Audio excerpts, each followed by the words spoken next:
أعلى درجات العلم والتقدم، فالتطوير ليس في المجالات العلمية فقط بل في النفس البشرية أيضا. موضوع إذاعتنا اليوم عن كيفية تطوير الذات. ما هي تطوير الذات؟ والطالبة ندى باسم. تطوير الذات هو عملية استكشاف القدرات والمهارات الشخصية وتحسينها وتطويرها بهدف تحقيق النمو على الصعيدين الشخصي والمهني. من خلال تطوير الذات يكون الإنسان أكثر قدرة على فهم احتياجاته ومعرفة كيفية توجيهها بشكل أفضل. هناك الكثير من النماذج الواقعية التي تبين لنا كيف يستطيع الفرد النهوض بنفسه وتطوير ذاته، فعندما تتأمل هذه النماذج تجد أنهم ما وصلوا إلى ما وصلوا إليه إلا بعدما أصابتهم انتكاسة وتعثرات عديدة، ولكن لم ييأسوا. وقصص في تطوير الذات والطالبة مريم محمد.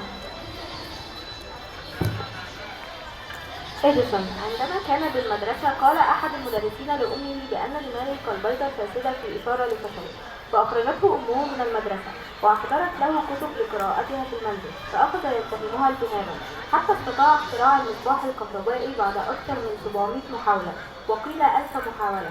فقيل له أنه فشل أكثر من 700 مرة، فقال لهم: لا، أنا لم أفشل، بل أنني أعلم أكثر من 700 طريقة لا يعمل المصباح من خلالها. فاستطاع تحويل المحنة إلى نجاح والفشل إلى نجاح.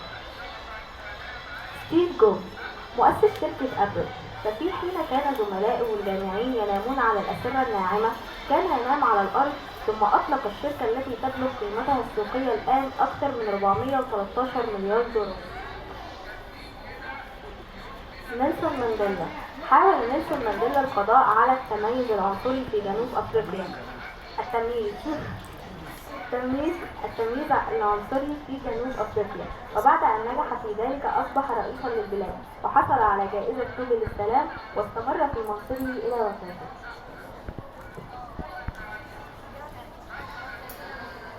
تعد كتب تطوير الذات طريقة رائعة لتحسين الحياة على المستوى النفسي، ذلك إذا استخدمت بالشكل الصحيح، فتعد من الأدوات التحفيزية، فيمكنها أن تكون علاجا للعديد من المشكلات بطرق جديدة. وأمثلة على كتب تطوير الذات والطالبة ملك سمير.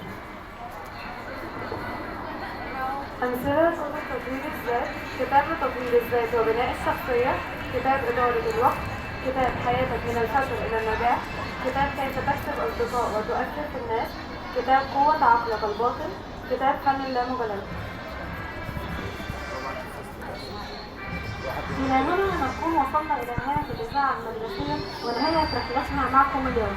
ونتمنى لكم يوم دراسي سعيد وممتلئ بالعلم والتطور، مع تحيات قسم الكمبيوتر وتكنولوجيا المعلومات.